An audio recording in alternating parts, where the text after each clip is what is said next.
Okay, continuing on then with part B of topic 7. Okay, we're going to take a look now at some examples that cover the topics of Ohm's law and resistance in circuits.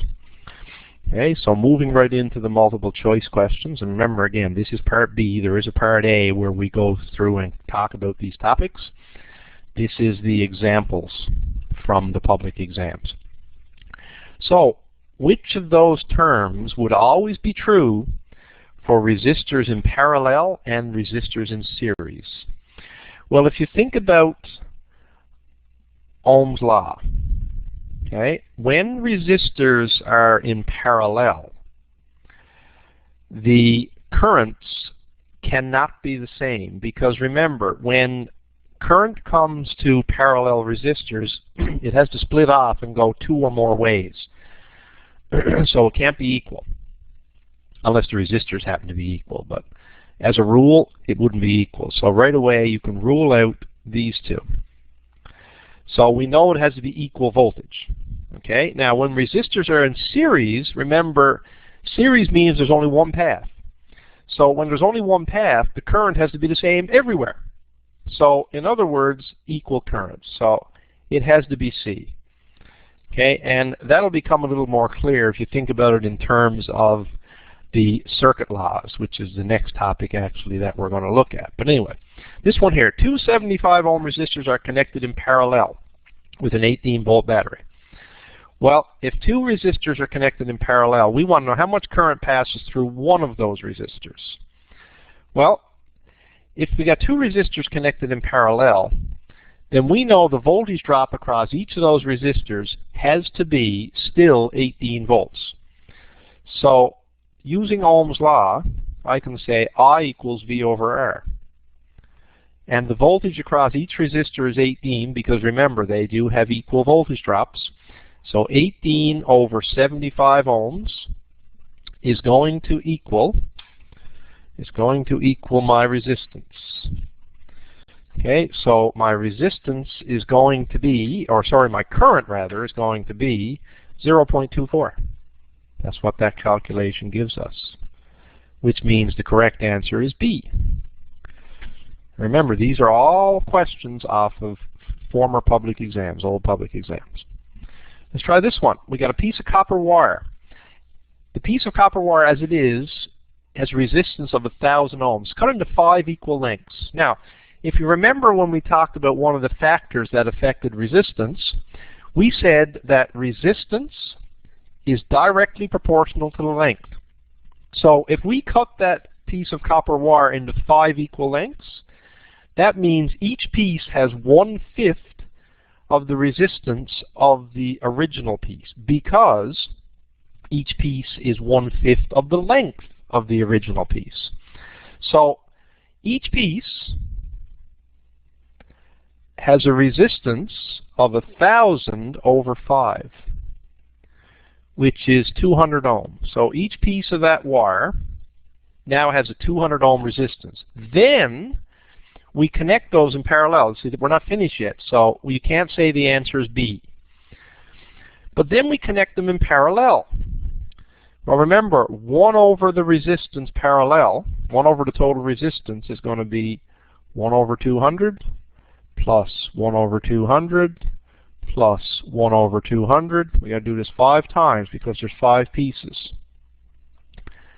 Okay, and that equals 5 over 200, which means the parallel resistance has to equal 200 over 5, which is 40 ohms. Now, when you're connecting equal resistors in parallel, there's actually a shortcut for that. And the shortcut is very simple. You take the resistance of the individual resistors, divide it by the number of those resistors that are being connected in parallel, and you get your answer. See, 200 divided by 5, 40. Now, that only works, though, it only works if all the resistors are the same size. So be careful. They have to be the same size for that to be true. All right, let's look at the next example. Total resistance of this circuit. Now, this is what we call a combination, because it has some resistors in series, and it has some resistors in parallel, and then it has some in series again. So what we do is we combine them bit by bit. So the first thing we do is we combine these two series resistors right here, this one and this one. So I'm going to say the series resistance for that section right there is going to be 15 plus 10, which is 25 ohms. That's the first part. That's this part here. Then what I do is I do the whole parallel part.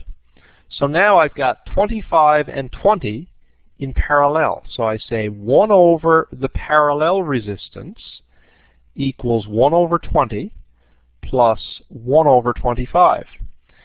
That equals 0.09, which means RP is 1 over 0.09, which happens to be 11.1. So I've got all three of those resistors there now on top, right? All three of these guys up here, all combined into one resistance of this. And that resistance is in series with this guy here.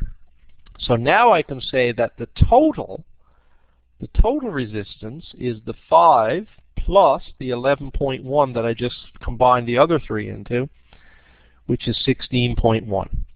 So the answer must be C. That's how you do those. Okay, there's a little bit of work to that, yes. But when you do circuit analysis, and we're going to do this in the next class, class 8, circuit analysis, you will have to do that. So you may as well get used to combining resistors in series and in parallel. All right, let's take a look at this. Potential difference across this resistor that carries that much current. 2.5 ohm resistor, 3.0 amps of current, Ohm's law. V equals I times R. Right? This is a very simple relationship. The current here is 3.0. The resistance is 2.5. That means the voltage is 7.5, or D. That's all you got to do. That's it. The next one here. What resistor must be added to the circuit below to give a total resistance of 2? Now remember, it's a parallel circuit. It's a parallel circuit.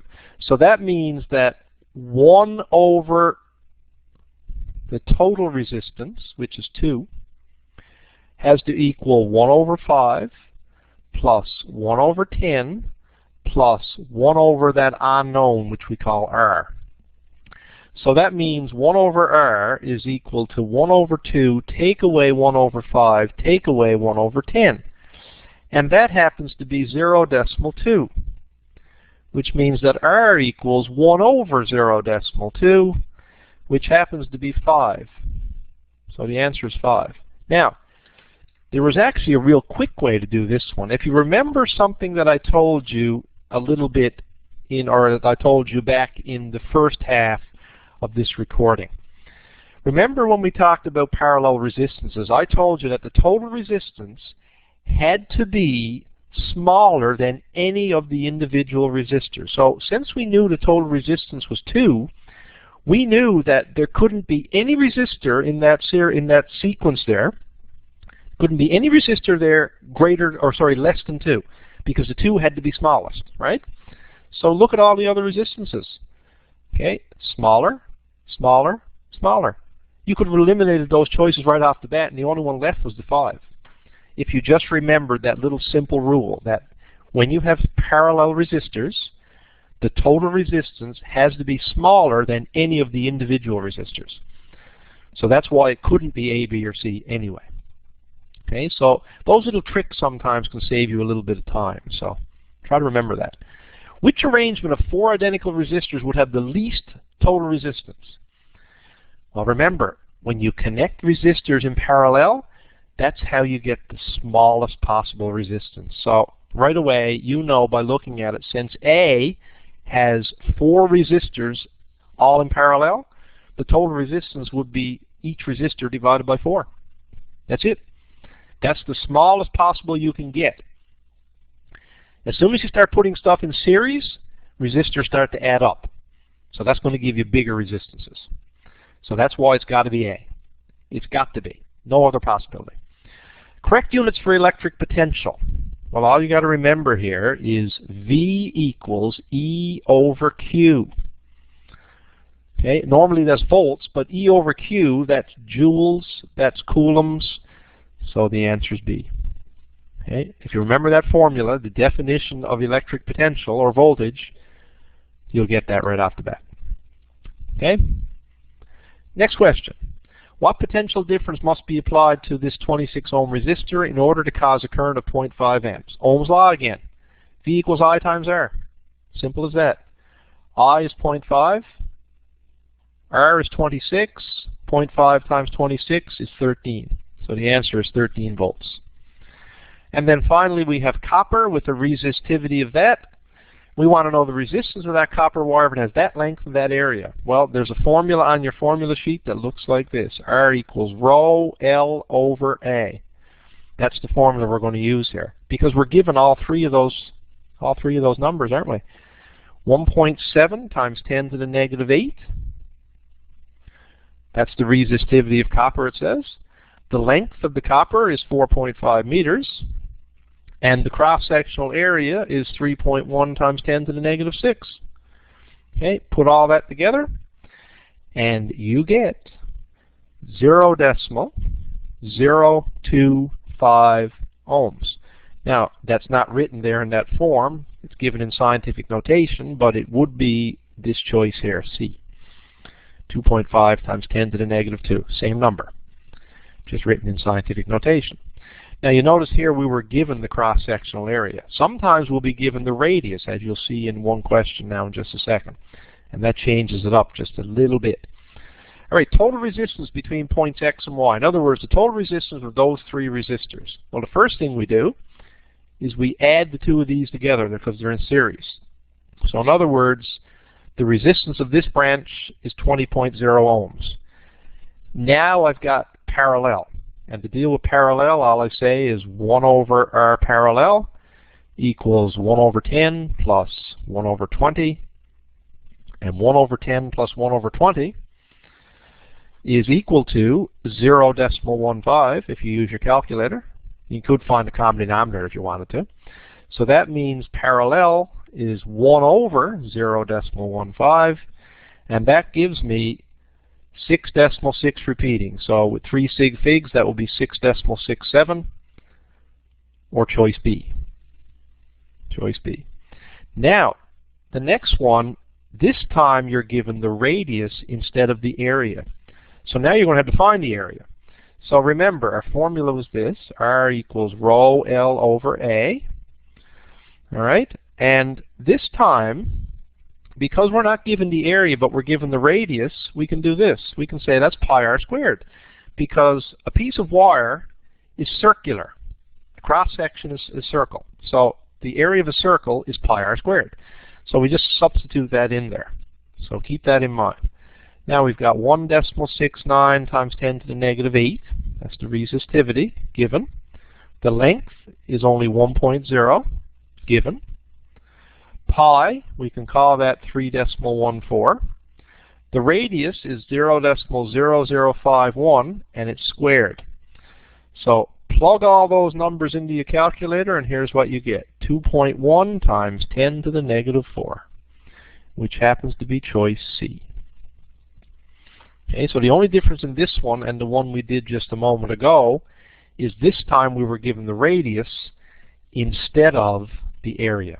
That's the only difference, radius instead of area. So we had to do that area calculation, that's all. All right, this graph represents voltage and current data for a resistor. What is the resistance of that resistor? Well, all you got to remember is that resistance equals voltage over current. So in this case, resistance from a graph is the slope of that line, which is going to be 9 over 4.5, right? 9 take away 0 over 4.5 take away 0. If we use this point and the starting point, that's because it starts at 0. I could leave the zeros off if I wanted to. Divide that and you get 2. So 2 ohms is the answer. The the resistance is 2 ohms of resistance, 2.0. Okay, last page of multiple choice. Let's try these. Okay, here we got the resistance of 2 copper wires. Now all you got to remember here is that resistance is proportional to L over A. So it's directly proportional to length, but it's inversely proportional to area. So that's why I say L over A. Well, it's got twice the length. So that means 2 times L. And twice the area means 2 times A. So the L over A is going to be 2 over 2, which is 1. And that means, because it equals 1, that means the resistance actually doesn't change at all. Wire X and wire Y have the same resistance. Because wire X has twice the length, that gives it twice the resistance. But at the same time, it also has twice the area, which gives it half the resistance. So twice the resistance and half the resistance, they cancel each other out, and we end up with the same resistance, the same exact resistance. All right, so that's why the answer is C. Then we've got equivalent resistance of 4 resistors connected in parallel. If they're all the same, remember the shortcut? I take the 16, I divide it by 4. So the answer is 4 ohms. Now if you don't remember that shortcut, all you got to say is 1 over the total is 1 over 16 plus 1 over 16 plus 1 over 16 plus 1 over 16. In other words, do it 4 times, which would equal 4 over 16. Then when you take the reciprocal, you get that number. But it's a lot easier to use a shortcut when they're all the same size. That shortcut will work every time. Okay, moving on, let's take a look at one long answer question. Here's one that was on the exam several years ago. We got a high voltage power line with this resistivity. The diameter of the wire is this, 2.2 centimeters. It carries a current of 50 amps. A bird lands on the power line. Calculate the distance between its feet if the potential difference across its body is 9.0 times 10 to the 5, or negative 5, sorry, volts. Now, this is a level 3 question, and it's essentially done in 2 parts. Okay, if you're given resistivity, then chances are you're going to use the R equals rho L over A. But before you can do that, you need to know the resistance. So we can use Ohm's law to find the resistance. Just watch. Ohm's law, right? So R equals rho L over A, but R equals V over I, right? Ohm's law. R equals V over I because we're given V and we're given I. So we do that calculation and we can say V over I then equals rho L over A. Okay, then it's all been rearranged for you. A equals pi r squared. But remember now, you're given diameter, so you have to half that to get the radius. So there's a number of things here you have to be careful with. There's the relationship. Not only do you have to half it, you also have to worry about the units, because you'll notice that they are given in centimeters. 2.2 centimeters is 0.022 meters. Divide that by 2 and you get 0.011 meters. So you put all that together and you will get an answer of 0.04 meters, or 4.0 centimeters. Okay, so what you're doing is you're using 2 equations here. You're using this one and you're using this one, Ohm's law. This one and this one, they're both on the formula sheet. This one is exactly as it's written. This one is really V equals IR, right? That's Ohm's law. If you wanted to, you could find the resistance first using V over I, and then you could plug that in there instead of V over I, if that makes it any easier for you. It's up to you. But anyway, the answer is 4 centimeters, or 0.04 meters. Okay, and that concludes the questions, the sample questions that deal with just voltage, resistance, Ohm's law, right? Voltage, current, resistance, and calculating resistance in series and parallel. Okay, our next session will deal with what you need to know in order to do circuit analysis. And remember, circuit analysis means we take a circuit and we try to find the missing values in it. But before we can do that, we need to look at something called Kirchhoff's circuit laws, because that's another tool that helps us analyze circuits. We've already got some of the tools we need, but we don't have all of them quite yet. So that concludes this one. So again, study hard, good luck with your exam, and don't forget to come back and view some more of these sessions.